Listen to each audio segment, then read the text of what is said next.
জমে বুলে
प्रभु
মই তোমাক আগতেই কৈছিলো যে কৰ্মত কোনো সৰু ডাঙৰ নাই, নিজৰ কৰ্মত সদায় নিজেই ডাঙৰ। এয়া দেখিলা নহয়, তুমি যে অংগঘাতী কৰি পক্ষীৰ সৃষ্টি কৰিলা, যদি সেই পক্ষীটো ব্ৰহ্মাই সৃষ্টি কৰিলেহেঁতেন নিশ্চয় সেই পক্ষীটো কেতিয়াও অংগঘাতী নহলহেঁতেন। এয়া দেখিলা নহয়, গতিকে সদায় মনত ৰাখিবা যে নিজৰ কৰ্মত সদায় নিজেই ডাঙৰ। তথাপিও তোমালোকে শুনা, তুমি যে অংগঘাতী কৰি পক্ষীৰ সৃষ্টি কৰিলা, সেই পক্ষীটোক আচলতে ময়েই পালন কৰিব লাগিব, আৰু সেই পক্ষীটোৰ নাম আচলতে ময়েই দিব লাগিব। সেয়েহে আজিৰ পৰা সেই পক্ষীটোৱে মুখেৰে খাব, মুখেৰে বমি কৰিব, মুখেৰে খাব, মুখেৰে বমি কৰিব। আৰু সেই পক্ষীটোৱে আজিৰ পৰা মুখেৰে বংশ বিস্তাৰ কৰিব, মুখেৰে বংশ বিস্তাৰ কৰিব। আৰু সেই পক্ষীটোৰ নাম হ'ব আজিৰ পৰা নিশাচৰ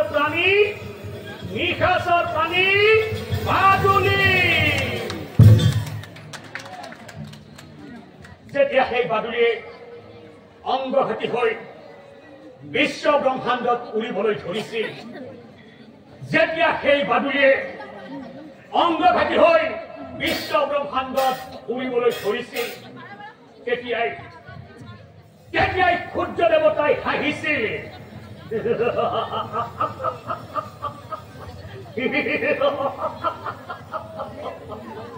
কোনেনো এই পক্ষীটোক অংগঘাতী কৰি এই পৃথিৱীলৈ পঠাই দিলে? কোনেও এই পক্ষীটোক অংগঘাতী কৰি এই পৃথিৱীলৈ পঠাই দিলে। আৰু তেতিয়াই বাদুলিয়ে লাজতে সূৰ্যদেৱক চাই কৈছিল, শুনা সূৰ্যদেৱ,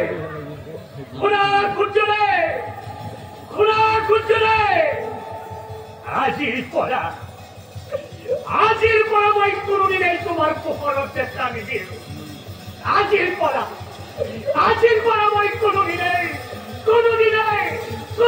তোমাৰ পোহৰত দেখা নিদিওঁ। লগেই